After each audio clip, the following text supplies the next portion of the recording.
नमस्कार, welcome to this video. आज के इस वीडियो में आपका स्वागत है। तो आज के वीडियो का टॉपिक है रीट्स एंड इनविट्स। ये एसेट मोनेटाइजेशन के टूल्स है। तो चलिए शुरू करते हैं, रीट्स एंड इनविट्स क्या होता है। सबसे पहले इसका फुल फॉर्म देखते हैं। तो देखिए, रीट्स का मतलब होता है रियल एस्टेट इन्वेस्टमेंट ट्रस्ट और इनविट्स का मतलब होता है इंफ्रास्ट्रक्चर इन्वेस्टमेंट ट्रस्ट। तो ये इनके फुल फॉर्म है।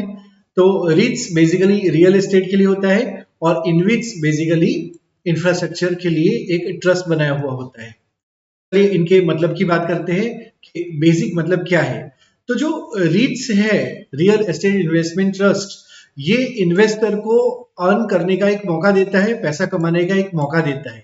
तो जो कमर्शियल रियल एस्टेट्स होते हैं वहां से इन्वेस्टर यहाँ पे कमाते हैं, जैसे कि ऑफिस है, मॉल्स है, यहाँ से पैसा कमाने का मौका मिलता है। जबकि इनविट्स में इन्वेस्टर इंफ्रास्ट्रक्चर से पैसा कमाते हैं। इंफ्रास्ट्रक्चर एसेट्स जैसे कि हाईवे, पावर लाइंस, वहां से इन्वेस्टर पैसा कमाते हैं। इनका दोनों का पर्पस क्या होता है। तो देखो, रीच का पर्पस होता है कि जो रियल एस्टेट है, जो कंप्लीटेड तैयार रियल एस्टेट है, उनको tradable instrument, tradable investment units में कन्वर्ट करना। और इनविट्स का जो मेन पर्पस है वो क्या है कि जो हमारा ऑपरेशनल इंफ्रास्ट्रक्चर है, जो ऐसा इंफ्रास्ट्रक्चर जो ऑलरेडी ऑपरेशन में है, उनको इन्वेस्टमेंट यूनिट्स में कन्वर्ट करना, ये मुख्य पर्पस है। अच्छा, दोनों कैसे एसेट मोनेटाइजेशन टूल्स है।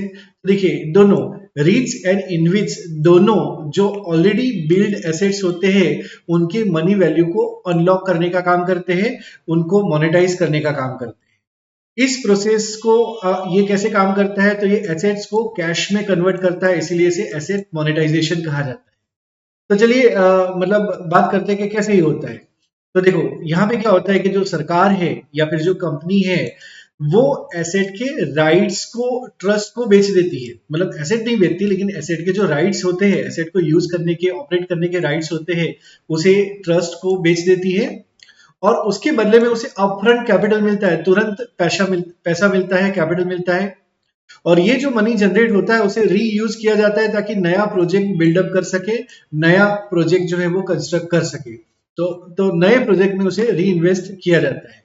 एग्जाम्पल है, जैसे instead of selling highway permanently, they are monetise through InvITs.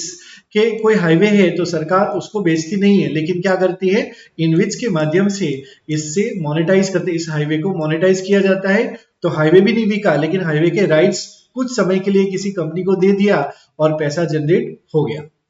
अब बात करते हैं टाइप्स ऑफ एसेट्स के बारे में, बात करते हैं संपत्ति का अधिकार कैसा होता है।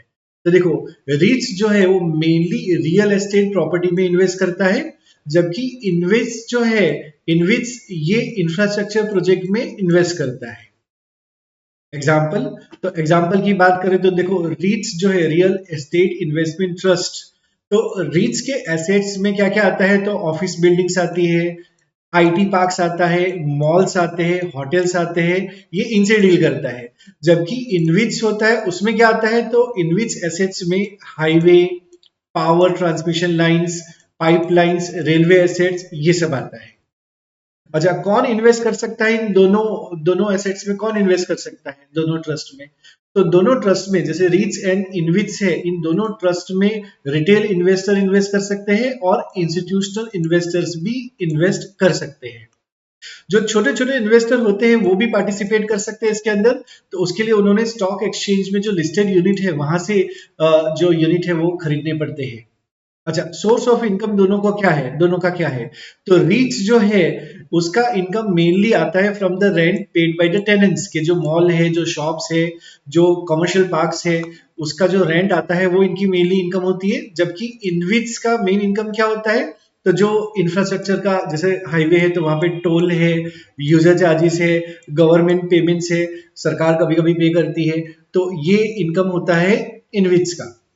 डिस्ट्रीब्यूशन ऑफ इनकम कैसे होता है, तो REITs must distribute at least 90% of their income to investors. तो REITs real estate investment trust को अपना 90% इनकम जो है वो इन्वेस्टर को पे करना ही पड़ेगा, जबकि इंफ्रास्ट्रक्चर ट्रस्ट जो है, इनविच जो है, उसको डिस्ट्रीब्यूट करना पड़ेगा उसका मैक्सिमम जो उनका कैश फ्लो है टू इन्वेस्टर को वो डिस्ट्रीब्यूट करेगा ही करेगा।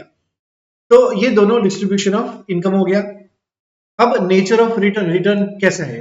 तो रीट्स return depend on rental income in property. रीट्स का जो मेनली इनकम है वो रेंटल इनकम पे डिपेंड करता है और जो प्रॉपर्टी प्राइस का एप्रिसिएशन होता है उसके ऊपर डिपेंड करता है। जबकि इनविट्स ऐसा फंड है जहां पे इनविट्स का रिटर्न जो है वो इंफ्रास्ट्रक्चर का यूजेज जो होता है और लॉन्ग टर्म कॉन्ट्रैक्ट जो होता है किसी इंफ्रास्ट्रक्चर का, उसके ऊपर डिपेंड करता है। क्या दोनों में रिस्क प्रोफाइल क्या होता है? तो रिच जो है वो उसका जो रिस्क होता है वो बेसिकली रियल एस्टेट का जो डिमांड होता है और सप्लाई होता है, मार्केट साइकिल होता है, वो बेसिकली इसका मेन रिस्क फैक्टर होता है। जबकि इनविच की बात करें तो उसमें कितना ट्रैफिक आ रहा है वहां से, ताकि ज्यादा ट्रैफिक हो तो ज्यादा टोल मिले और कम ट्रैफिक हो तो ज्यादा प्रॉफिट नहीं होगा, ऐसा रिस्क रहता है। सरकार की पॉलिसी का रिस्क रहता है, ऑपरेशनल रिस्क रहता है, ये इनविच का रिस्क रहता है। उसके बाद इन्वेस्टमेंट हॉरिजन की बात करें तो जो रिच है उसका investment horizon medium to long term होता है। तो मीडियम या लॉन्ग टर्म इन्वेस्टर जो है वो यहाँ पे इन्वेस्ट करते हैं जिनको रेगुलर इनकम की जरूरत होती है, इच्छा होती है। जबकि इनविट्स में जो लॉन्ग टर्म इन्वेस्टर होते हैं वही इन्वेस्ट करते हैं, जिनको स्टेबल कैश फ्लो चाहिए होता है वही इन्वेस्ट इनविट्स में करते हैं। लिक्विडिटी की बात करें तो जो हमारा रिट्स है, रिट्स के यूनिट जो है वो स्टॉक एक्सचेंज में ट्रेड होते हैं, जैसे शेयर ट्रेड होते हैं उसी तरीके से रिट्स के यूनिट भी ट्रेड होते हैं। जबकि इनविट्स के यूनिट जो है वो भी लिस्टेड होते हैं, वो भी स्टॉक एक्सचेंज के ऊपर ही ट्रेड होते हैं। उसके बाद फेमस एग्जाम्पल की बात करते हैं तो रीट्स के एग्जाम्पल की बात करें तो रीट्स में एम्बेसी ऑफिस पार्क रीट है, ये बहुत ही फेमस रीट्स है और ये पहला लिस्टेड रीट है जो कि ऑफिस पार्क के ऊपर ये फोकस करता है। जबकि दूसरा जो रीट है वो है mind space business park REET है कि ये बहुत बड़ी आईटी ऑफिस कैंपस जो है वो ओन करता है अक्रॉस मेजर मेजर सिटीज, तो बहुत बड़ा रीट है ये। जबकि इनविच की बात करें फेमस कौन से, तो इनग्रिड इनविट है वो मेनली पावर ट्रांसमिशन यूनिट्स में इन्वेस्ट करता है। जबकि आईआरबी इनविट फंड है ये हाईवे प्रोजेक्ट के ऊपर इन्वेस्ट करता है। अगर हम बात करें कि कैसे ये मोनेटाइजेशन होता है तो रीट जो है, तो REITs is like selling a small ownership of office building to many investor. के जो ऑफिस है तो ऑफिस बिल्डिंग का एक छोटा सा ओनरशिप जो है वो बहुत सारे इन्वेस्टर को दिया जाता है। तो ये रीट्स ऐसे काम करता है। जबकि इनविच जो है वो कैसे काम करेगा, तो जो हाईवे है, इंफ्रास्ट्रक्चर है, जैसे हाईवे है तो उसका स्मॉल स्मॉल ओनरशिप जो है वो बहुत सारे इन्वेस्टर को ये दिया जाता है। इस तरीके से ये दोनों इंस्ट्रूमेंट काम करते हैं। अगर हम इसको कंक्लूड करें, अगर हमें एक लाइन में बोलना हो तो हम बोलेंगे कि रीट जो है वो रियल एस्टेट को मोनेटाइज करता है, इनविट जो है वो इंफ्रास्ट्रक्चर को मोनेटाइज करता है और दोनों के दोनों जो है वो रेगुलर इनकम देते हैं टू द इन्वेस्टर। इन्वेस्टर को रेगुलर इनकम देते हैं और जो एसेट ओनर है उनको रेगुलर कैपिटल देते हैं। तो ये था दोनों के बीच में डिफरेंस, रीट्स एंड इनविट्स के बीच में डिफरेंस। तो आज का वीडियो हम यहीं पे कंप्लीट करते हैं, मिलते हैं एक दूसरे वीडियो के साथ, नेक्स्ट टॉपिक के साथ नेक्स्ट वीडियो में। Thank you.